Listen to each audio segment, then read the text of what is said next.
Hello.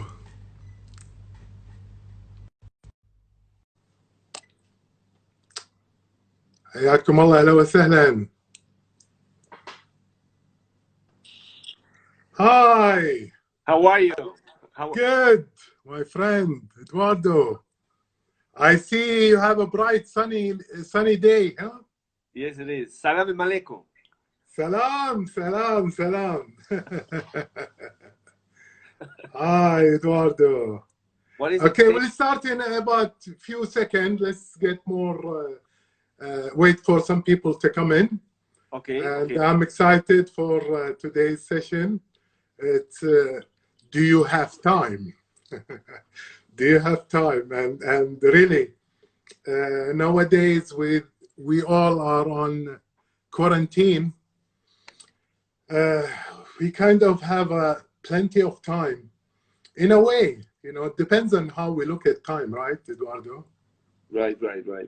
I'm sure we will get some more insight from the session with you. Yes, indeed. So we're expecting more people to join us. Yes, we'll give it just a few minutes because it's not 10 yet. So we came early to welcome the people who are early. Yeah, I'm here.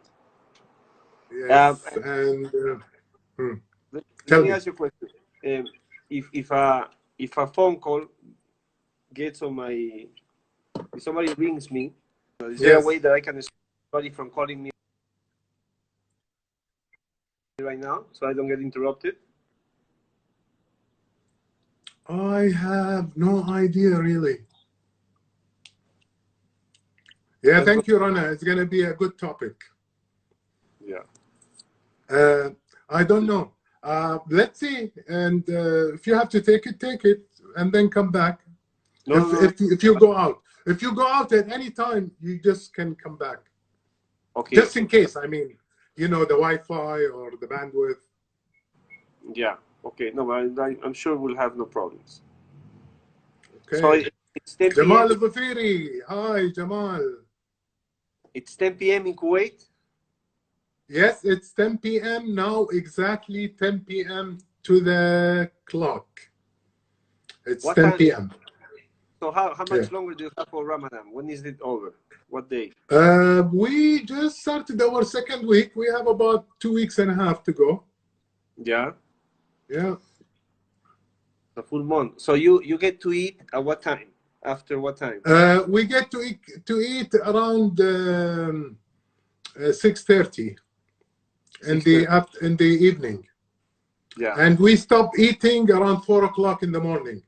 Oh, it's not so bad. Yeah, it's not bad. It's not bad at all. I mean, the weather for a change, end of April is pleasant. It's raining outside, I think. It's nice weather. I don't know. Is it the coronavirus? People are not going out. No pollution. The weather is beautiful, really. I mean, you know, we never had this weather at this time in Kuwait, so pleasant. In Mexico also, it's a nice blue sky right now. It's a sunny day. Yeah, but it's nice.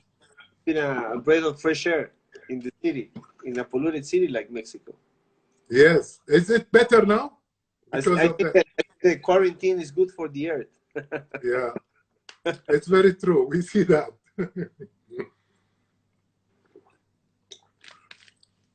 Okay. Okay, you tell me when you want to Salam start. is here. All right, nice. Let's start, my friend, so we don't let people wait too long. Okay, let me introduce Eduardo Masse. Eduardo Masse is an international speaker. He's been everywhere. He worked with Bill Clinton. This guy has made it. I mean, you know, he's been everywhere. He is all about dedicated. He's dedicated his life to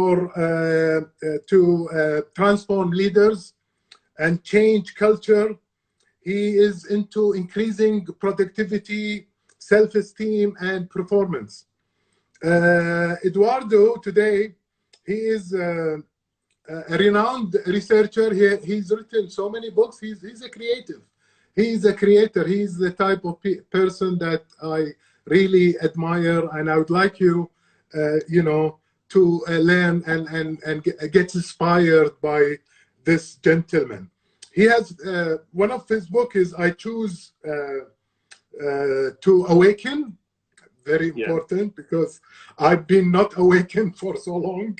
The Scientific Leadership is another book. And the last book, which was a bestseller book in Mexico and the US, The Trap of Happiness. The Trap of Happiness. This is a nice title, Mr. Massé, huh? The Trap of Happiness. Because, yeah, we could be trapped in happiness, huh? Illusion. We could be trapped searching for it. Okay, okay, yeah. All right. Okay, so let's get in the subject of today. Do you have time? Eduardo, the floor is yours. Thank you. So basically I chose this name for the talk today because this is a time in Mexico and many other countries around the world, as you mentioned, in Kuwait too, people are with themselves. But at the same time, in the time to know who they really are. It's I'll tell you a story. Yes.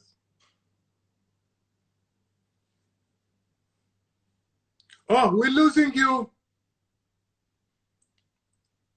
We can't hear you. We can't hear you. We lost your sound.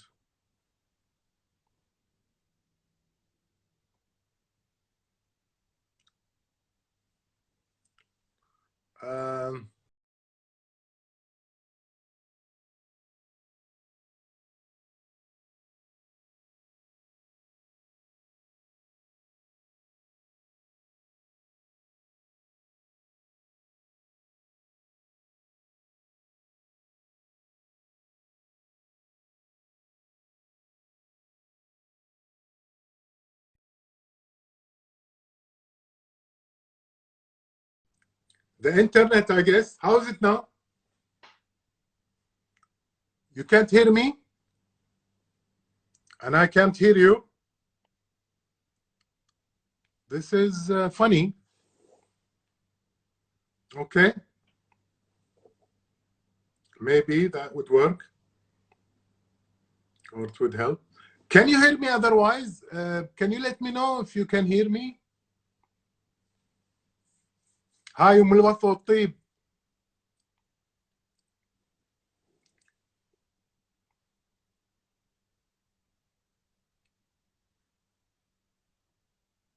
No sound. No sound, Mr. Massé. That's so funny.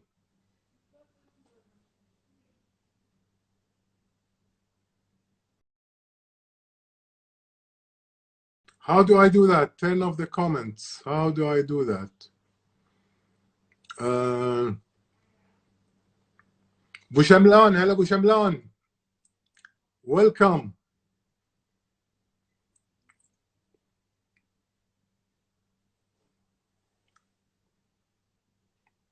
Hi. We're waiting for our host. Now? Yes, now the sound is I'm good. back now? Yes, hey. yes. Good. Yeah. So I was saying I don't know. Somebody's asking me to turn off the comments. Turn off comments. Yes. Okay. I'm turning off the comments. And for you, if you have any questions, guys, ladies, there is an icon down in your phone that says question mark.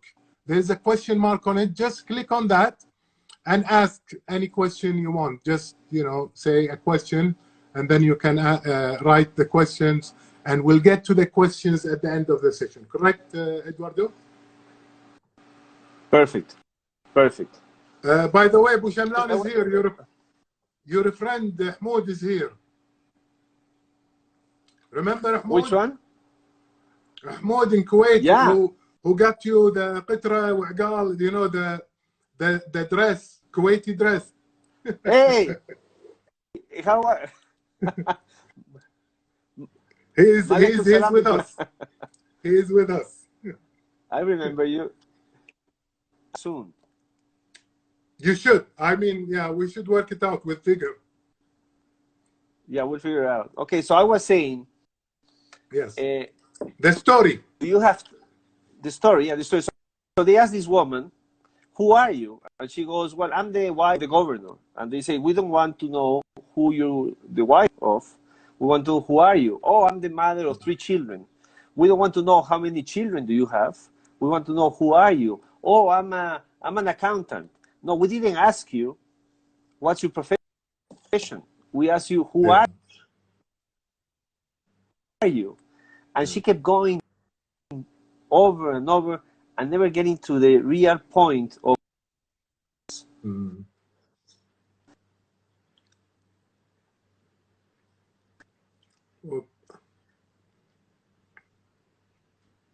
So I've been speaking to many people during the last month. You are frozen. I think can you hear me, because the image was frozen? Again, maybe.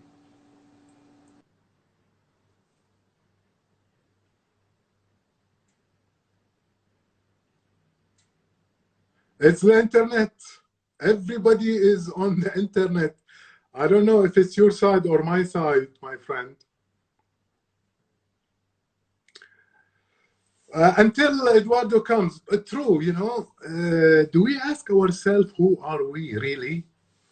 And then, I mean, you know, I could be a trainer, I could be a speaker, I could be a coach, but is that who I am really, you know? And this is a good question that we should ask ourselves, especially now that we have time on the quarantine at home. So, well, we lost him. I'm sure he will come back with a better bandwidth, hopefully. So yeah, do you relate to his story? No.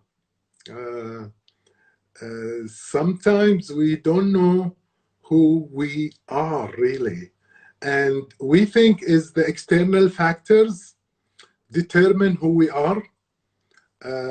For example, like you know, where I am from, or what religion I have, or my school, or my education, or my job, or I'm a husband, or I'm a father, or something like that.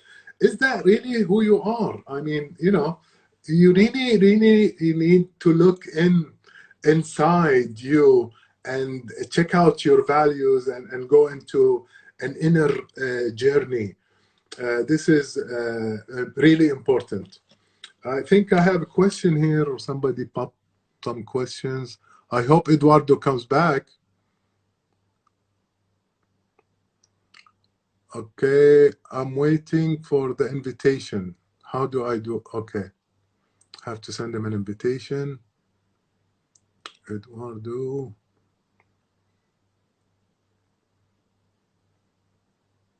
Okay. We sent him the invitation. Everyone have a role in life. Yes, exactly. And you know, the role is not necessarily our let's say our title in the job, or it is beyond that. It's your purpose in life that should be your role. Oh, I don't know how I'm gonna. Oops, what did I do? I flipped the camera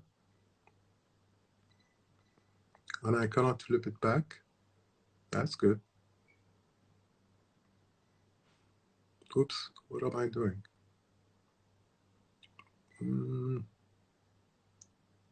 How do I go back?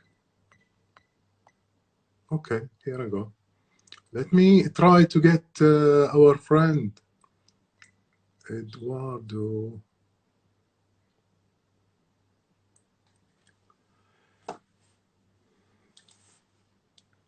Sorry about that. But yeah, I mean, you know, this is what you know, going inside and really looking at our values. I mean, you know, they say from the day you were born until 7 years old, you are collecting like a magnet or like a tape, anything you hear and anything you see and anything you touch using your five sensory. And this really builds your subconscious. And as a result, this becomes our automatic response to life, which is usually, you know, maybe it has some things that are not correct or not true even, but we believed it and we took it at heart that, yeah, this is who we are and this is what we want and this is what our life purpose is. I'll give you an example, being judgmental. You know, I believe that, you know, I taught my daughters to be judgmental because I used to judge. So, for example, why did I judge? Because maybe my parents were judging, or my brothers and sisters who are older than me, that I look up to them and I see them judging people, even, you know, people on TV or on the street or anything like that. They don't like the way they are dressed or the way they look or the way they talk. And they kind of, you know, pick on them. And as a child, you pick on these things and it goes into our life. It becomes a habit. And we need to be cautious about that. And this is the right time to really, you know, sit with ourselves in silence. You know, before we used to complain we don't have time because of work, because now we're staying home, we're locked down, we cannot go anywhere, for our safety and the safety of others, our loved ones. Therefore, we need to really check out our values and maybe reinvent them somehow and look at them in a different way or from a different lens to see life differently. And I have so many stories, I mean, you know, but we wanted our friend to join us. The poor guy, he's there and he's still waiting for the invitation. He is not getting the invitations. How come? Eduardo.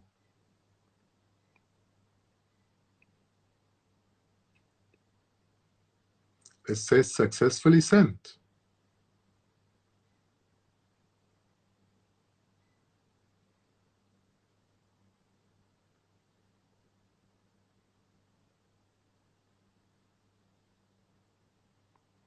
Oh, thank you. There is a nice question from Fajr. How do you come over your fears? That's an excellent question, Fajr. See, fears are not real. They're not fact. We think they are real and we worry about them. And, you know, in your life, you see, sometimes you get worried about something and you get frustrated and so on and annoyed and sometimes anxious, but then it doesn't happen. So fear, I believe, fear is created in our mind. It's how we think. So if we just change the way we think, we will see the fear in a different. Of course, I mean, fear is something that is innate in us. That means it is an automatic response, and fear is good, because if we don't fear, we might not use social distancing, right? So we are fearing the coronavirus or COVID-19. That's why we're staying home. That's why we're taking care of our health. And what fear does, I mean, over fear. I mean, fear that is a constant. It creates, because, you know, when you are walking in the jungle and you are fearful, that means you are alert. That means you are alert. Your body is ready in case you have a monster or a lion that you can, flee and run away with all the blood and the stamina that you get, and you climb the tree, running out of this fear. But the fear that is contagious is a chronic fear that you are overthinking. You're worried about tomorrow. You're worried about your loved ones. You're worried about what will happen. Whatever happens, it is a situation like the situation we are in now, the COVID-19. It is a situation. And in each situation, what we need to know, what we need to do is either accept the situation, if we can, or change it. Now, with the coronavirus, we cannot change it, right? So we have to adapt and we have to accept it. And human beings are very known for their adaptation. Let me see our host or co-host, if he's around. He's still waiting for the invitation because I kept sending it to him. Eduardo. He's active and it says successfully sent. Yeah, so the fear is basically sometimes it is a thought, and the thought, we have to be very careful on the thought because our mind wanders all the time. It goes, it's built to wander, it's built to protect us, so it wanders and it kind of wanted to protect us, so it's initiate these fears, so we are more alert to them, so we are ready, right? So if you look at anything, let's talk about corona now, this virus, what will happen? What's the worst thing that will happen? People die? Yeah, people die every day. People die. I'm not saying that this is no, this is so sure unpleasant and it's hurtful, but this is a fact of life. So when we look at the fact and we see, and maybe people don't die, we have, like, for example, in Kuwait, we have over 1,300 survived. They went home. They didn't have any issue. As I said, it's a situation, and either we change that situation or we accept it. If we cannot change it, it's better that we accept it and adapt and live with it, and life will go on. I remember I used to be fearful from the exams, and when it comes to the exam, I do it, and I regret the time that I was fearful and annoyed and frustrated. I could have enjoyed my time. So it's all about living the moment.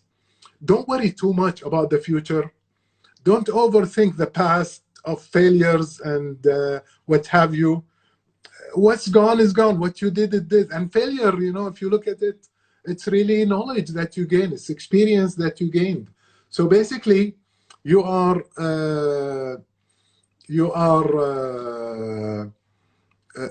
is your situation and you can control it. You are in control.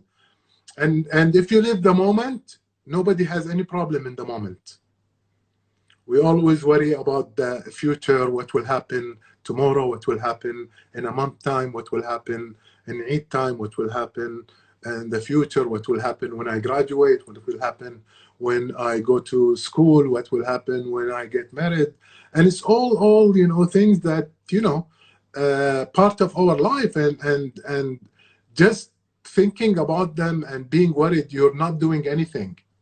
You're hurting yourself, you're hurting your immune system.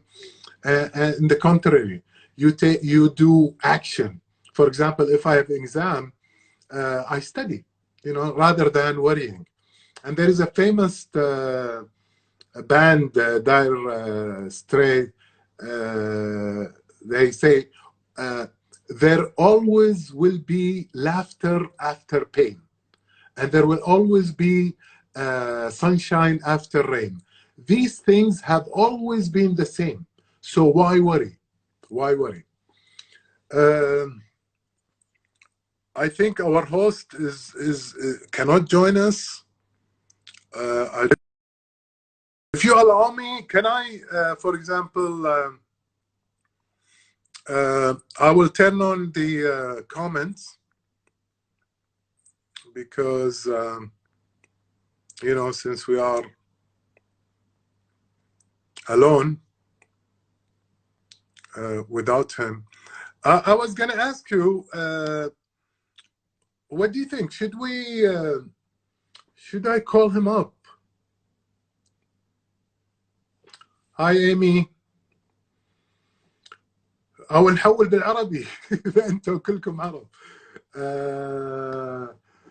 Yeah, so الصراحة إدواردو كان بيكلمكم عن موضوع وايد شيق، هو الوقت اللي عندنا وشلون نستغله وشلون نستفيد منه، وشلون نكون جاهزين حق بعد الكورنتين تايم هذا او اللوك داون هذا. اهلا دكتوره، حياك الله، هاي الساعه المباركه.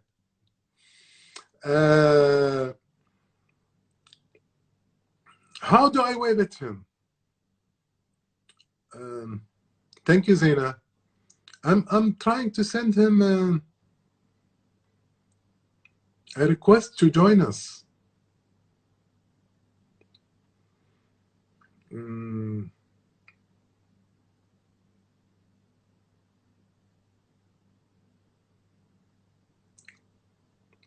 Well, we need to communicate with him, so that's why. So I don't know if if you allow me just 1 second, let me try to ring him.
Okay, finally, thank you everybody for your patience. Thank you for your patience. All right, yes, I'm back. Yes, how are you guys? Yes. Good. So what was the trick? What was the trick to get the invitation again? I don't know. I kept sending you and it says successfully sent. Well, so I don't know. Is it my internet, or is it the pressure on the Wi-Fi? Everybody is on Wi-Fi. I don't know. So let's go ahead, my friend. Sorry about that. Let's take what happened just now as an example to illustrate what I was trying to say. Because you know what it says? It says not everything that happens to you happens for the best, but you have to make the best out of everything that happens to you. And that is exactly. That's a nice quote. Yeah. That is exactly what you did. You handled the stress of the moment. Yes. I waited on my end patiently, and you conducted. You made the best out of the moment. And I believe everybody around you noticed that you were eager to get me back, and they were supporting you. And that's and that is basically that's part of what I was trying to say before.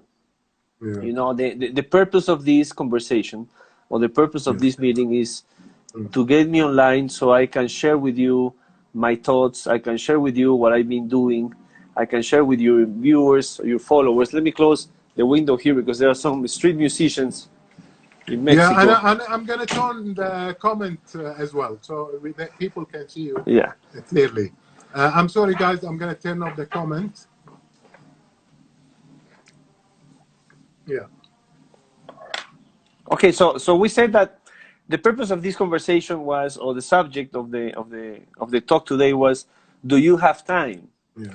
Okay, and you know what is funny? It's funny that, as I was saying before earlier on a talk I have with a colleague of ours in LA, we keep, I hear every day when I work with people that one of the main reasons why they don't achieve what they want to achieve is because they don't have time. That life has won the battle. It's the job, it's the family, there is always something, and there is never time for yourself. But now we have time. Now it's like God or life have heard your complaints, your massive complaints, your massive excuse, and said, I'll give you time. And now you find yourself confined to your four walls with your loved ones. Many people are also saying, my loved ones now are like my hate ones because I can't spend too much time with them. I'm about to kill them. Right? Yeah, right? 24 hours a day, huh? Yeah. So that is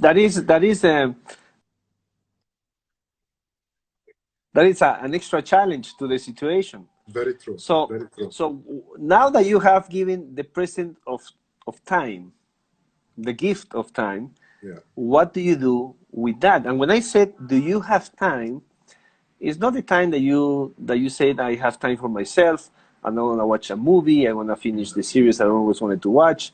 It's the time, and I think it's the most difficult time that you can use, which is the time to analyze and ask, who are you? No, what's your purpose? What's your passion? What are you committed to? The time to get to know yourself. How are you living your life? And this is a question I love to ask people, no matter at what age or stage in your life you are. It's a question we should ask ourselves all the time. I'm one of the few lucky ones, and I say this with all my heart, that I found, I knew what my passion was, but I found the guts to dedicate my life to what I love to do about 10 years ago, 10, 12 years ago. Before that time, I was, doing some transformational, at the personal level work, research, but I wasn't dedicating myself to what really gives me passion in life. And I said this with pride. I stopped working about 12 years ago, because they say that when you work on your passion is the day you don't work anymore. Because it's something, maybe you share this thought with me. I would do what I do for free. And because but I hope my client don't hear that.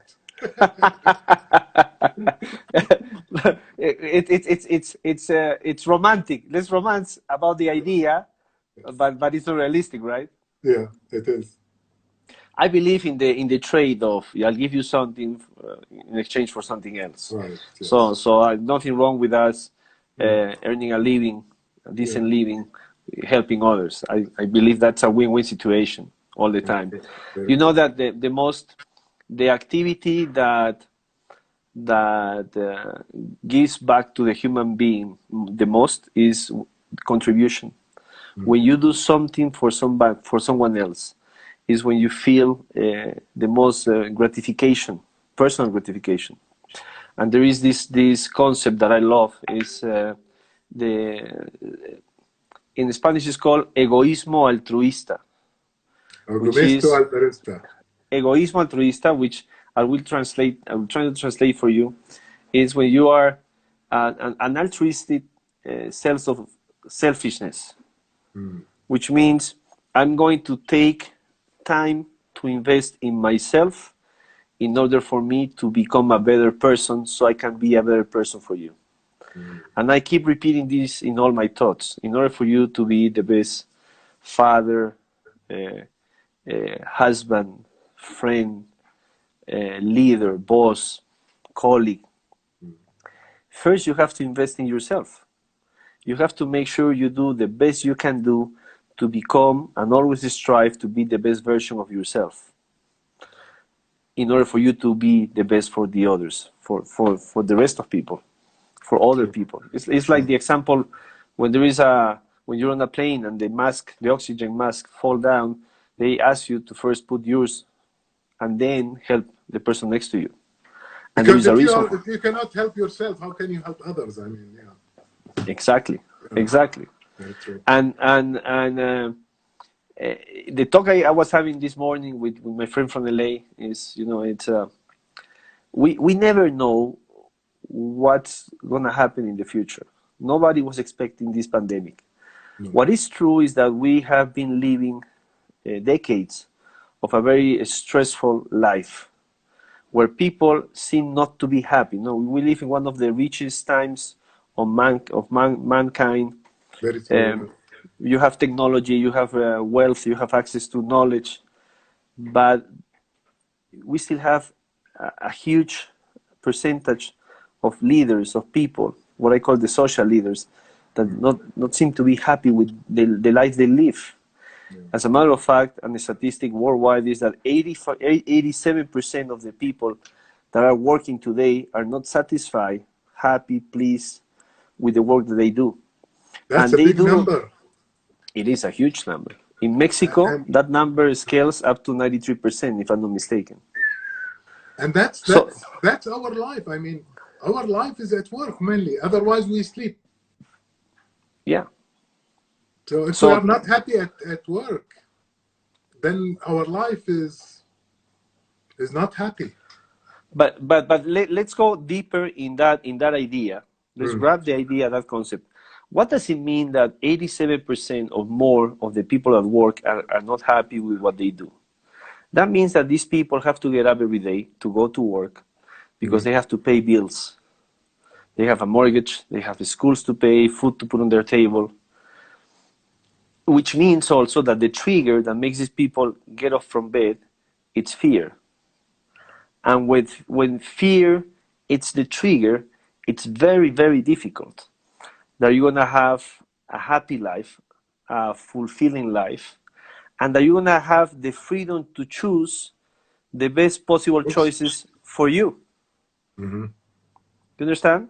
Yes. I don't know if I'm explaining myself, because it's very important that our listeners capture this idea. Yeah. Okay. According to the studies, for people to achieve happiness, they need to have two things line up. They have to be working on a job that provides them with passion, and they have to enjoy relationships that give them meaning. Once you have those two aligned, is when you start feeling or experiencing a happy life.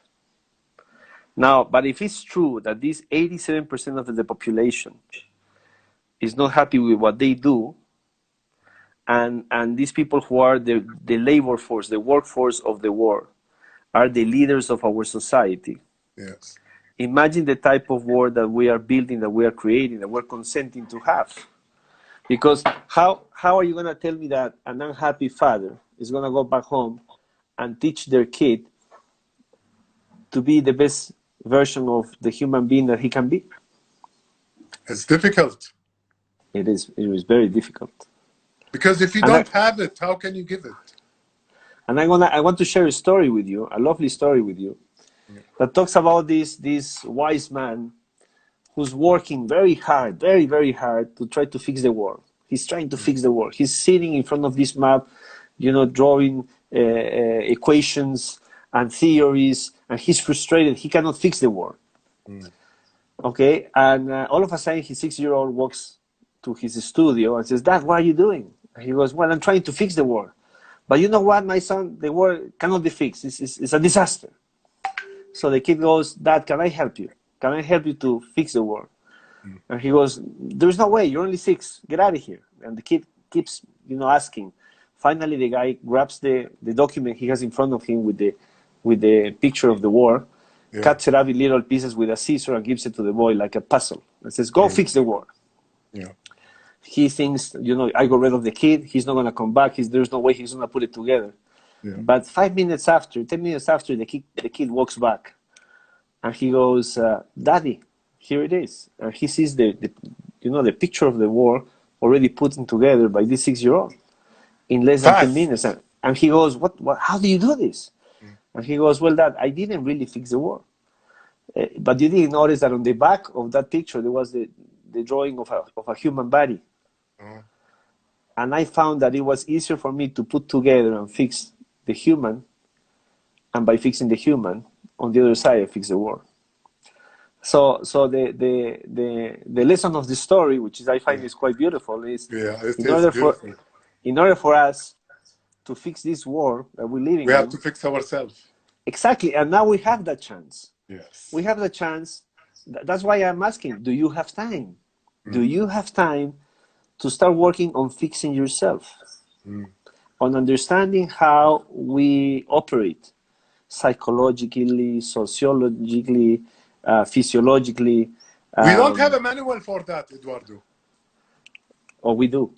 We don't have an operational manual.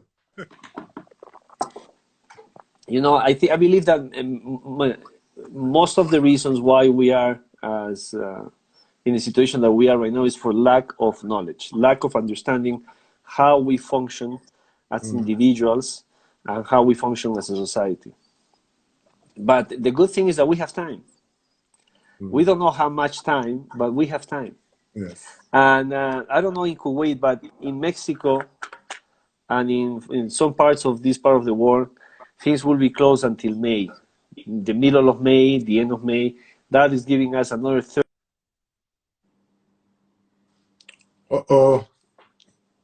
Yeah. In Kuwait, so far we are closed until end of May. Okay, so that's another 30 days. So what are you going to do? Play more video games? Watch more Netflix movies? Social media. I think it's an excellent moment. Hello, can you hear me? The image got frozen. Yes, we can hear you, but you're frozen. Yeah, okay. So, but you can hear you, yeah.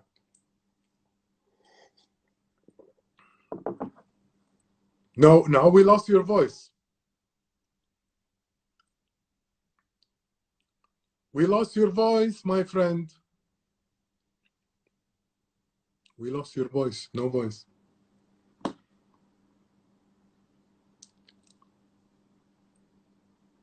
No voice.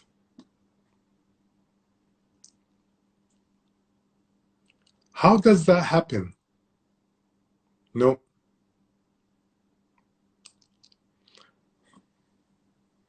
What to do?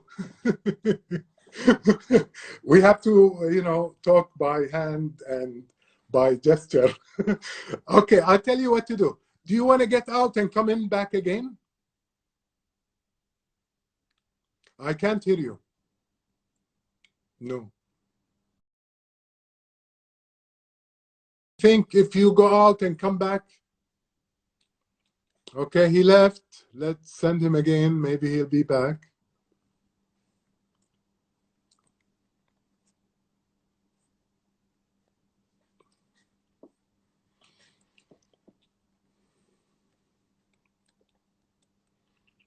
So how are you doing, guys? Are you relating to what our friend was saying? I opened the comments bar.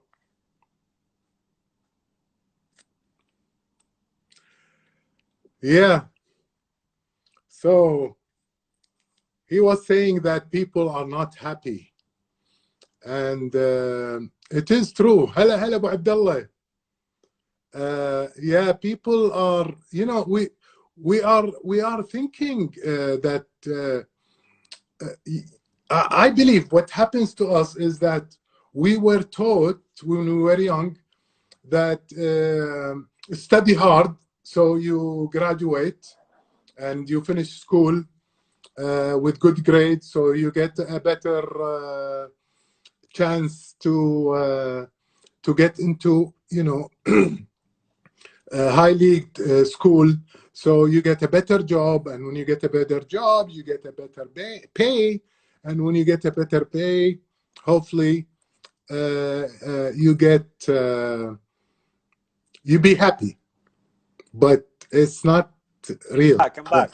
Okay, Hello? good. I'm Yes. back. Welcome. Thank you. Yes, yes. I, And this story is really good. You know, the story of the puzzle for the father, and it really hits home. I mean, you know, we always look at others. We need to look at ourselves first. mm-hmm. Yeah. And the idea is everywhere you, or most of the places where you look at the subject of happiness or fulfillment, they tell you to look for it, search for happiness, seek for happiness. Yes. Okay, which is in other words, to me that sounds like go out and find happiness. Yeah. You know, become an explorer in order to find happiness. And that shouldn't be the case, because I believe many of the researchers, the studies show, happiness is something, fulfillment is something that you find within yourself. You should not need anybody to be a happy person, a fulfilled person. You need to share your joy, your mission, your passion with others in order to feel on an ongoing basis happy or fulfilled and have meaning. Yeah. But the idea is to take the time to find that within yourself, to cultivate that within yourself. And in this, going back to the moment that we are all living now, okay, it's the perfect time. It is the perfect time to start digging in and finding out who you are, what triggers you, what are your passions, what do you really want, and maybe replan. You know, when nobody wants to be sick. Nobody likes to be lying in bed weeks, months, sick, taking pills, taking a medication. But many people, most of us, have at one point in our lives been sick for a virus, a bacteria, a disease, and we are forced to be at home taking medicine. You know, it's the body, your system telling you need to rest in order to recover and become stronger again. And this time is, to me, is kind of like that. Yeah. You know, there's the time that we have to take to invest in becoming better people. Investing in yourself. It's I want to share with you another analogy that a story that I love. Let's say you are looking at a glass, okay, and you see a drop of oil dripping through the other side of the glass, and I go crazy because I don't like that oil in my glass, and I try to clean it, and I try to clean it from my end of the glass, from where I'm looking at it, but nothing will happen unless I clean it on the other side. Right. Okay, so that analogy is telling you have to learn where to clean. Okay, if that glass would be us, and we try to find that peace, that meaning outside, seeking out, instead of cleaning the right side of the glass, we're never gonna do it. No, yeah. We're gonna keep hitting ourselves against the wall and getting frustrated, and eventually dropping the towel. It's because saying this is never gonna work, so I better just keep going and see what happens. What do you think about that? Yeah, very true. I mean, you know, we always think it's the external things. We think it's the government, it's the weather, it's the you know, all external. But in an actual, it's us. It's internal. It's we can, as I think Dr. Salma mentioned here, that happiness is something that you do. not something that you find outside. It comes from inside. It's from 100%, 100%. Yes. Yeah. So the analogy of having the dirt and the other side of the glass, and you are cleaning this side, you will never, take the dirt out. And I believe I have this. There is a lot of issues on me. I'm trying to clean the outside, but I'm neglecting the right place, which is the inside or the outside, the inside to clean, to get rid of some of the dirt or some of the bad thoughts or some of the inheritance that we got. You know that working and transforming a person is one of the hardest things there is, because we are constantly moving, constantly changing, and what we need to change a way of thinking, to change a way of living, to transform a habit is time and structure. Those two things are also have become scarce. We don't find much, and there is little structure when it comes for you change a support system. In Mexico, for example, we have developed a few programs that we're working now. I'm fascinated working with the corporations, because corporations offer me those two structures I just mentioned. A corporation is a structure in many ways, and resembles quite a lot like the structure of a family, where you have the figure of a mother or father, which is the boss, right? And you'll find the kids would be the employees, right? So in this structure, you can tell those kids to do what you want them to do and act the way you want them to act, according to what the company is asking them to behave. The company's culture is such and such, therefore you have to do this and do that. Right. And these people go to work every day, days a week, weeks a month, months a year.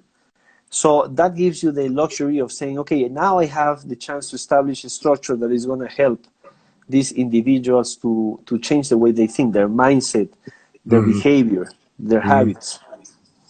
If you were to ask me,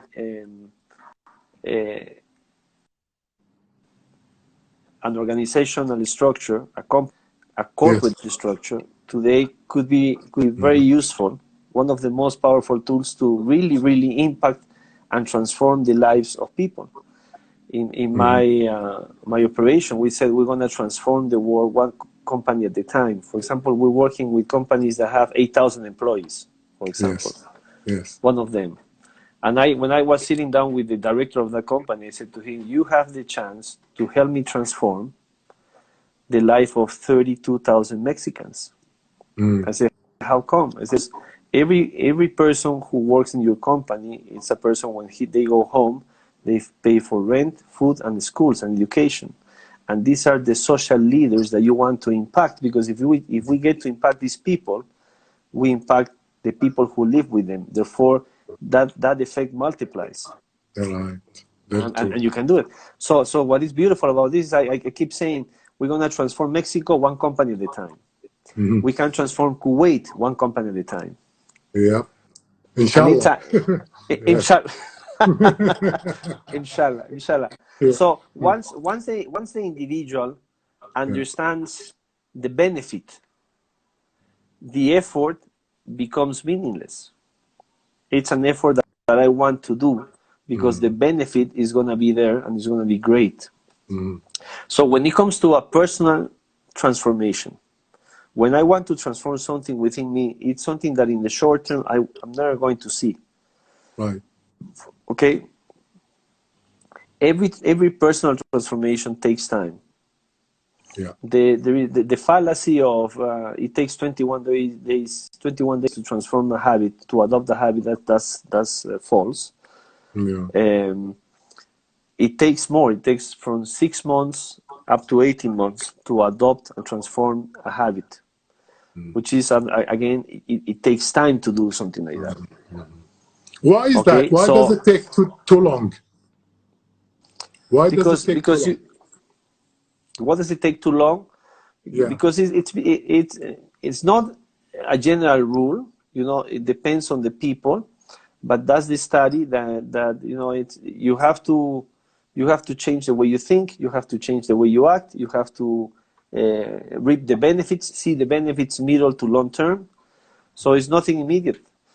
Marketing tries to sell you the idea that you can do that immediately and reap the benefits, and even sell you magic solutions to achieve the changes that you want.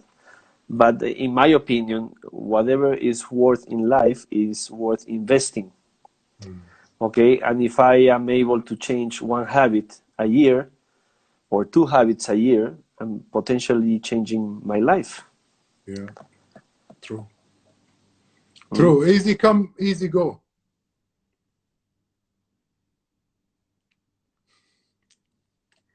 Okay, you're frozen again. Yes. Yeah. So I'm back. I'm back. Yes, when you put the effort in anything, you really feel the joy of achieving. If it comes too easy, it's not joyful. Dr. Selma, she said it's like losing weight. Okay, but what is that losing weight? Okay, I love that comment, because when you look at a diet as a diet, to you, I'm going to take a diet because I want to lose weight. Let's switch the meaning of that. Because, you know, we do not simply want to carry out actions. We want to carry out ourselves through the actions that we carry out. I'm going to repeat that. Can you? Yeah, please. We do not simply want to carry out actions. Right. We want to carry out ourselves through the actions we carry out. A diet is a perfect example, because I'm going to take a diet, I'm going to get on a diet to lose weight. Let me rephrase that. Let me rephrase that. What if you consider changing your lifestyle when it comes to food? Changing your lifestyle when it comes to exercise. Changing your lifestyle when it comes to sleeping. Changing your lifestyle when it comes to getting to know yourself. Exploring that, giving yourself the gift of time.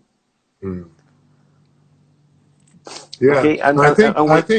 I think here what Dr. Selma is trying to say is like the especially in the States, when they put ads, they have a pill for every problem. You know, so people, you don't have to do anything. You just go on TV, see the pill. You want to lose weight, you take that pill, that medicine, and you lose weight. And people buy that. Yeah, and I give you a funny anecdote. This guy goes to the doctor, and the doctor says, "Well, I have news for you, and you're not gonna like them, but you have a very serious illness, and I'm gonna need you to spend with me 6 months in the hospital and pay me $100,000 for the treatment." So the guy goes, "No, doctor. I can give you 1 day at the hospital and $100 for the treatment. What can I do? What can you do to help me?" He goes, "Give me back that recipe. I'm gonna change the wording."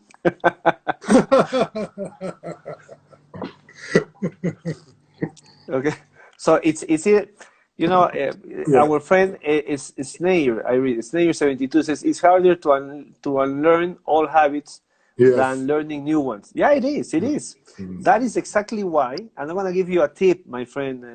When you the one that wrote that. Yeah. If you try Sanjay, that's Sanjay Nair. Okay, don't try to adopt new habits. Try to change old ones into new ones. Okay, and second of all, in the process, try to involve other people in the process of doing that. The statistics shows that only 10% of the people apply what they learn. 10%. And from that 10%, only 17% adopt it in a permanent way. So the percentage of success when it comes to personal change is very, very little. Very low, yeah. But when you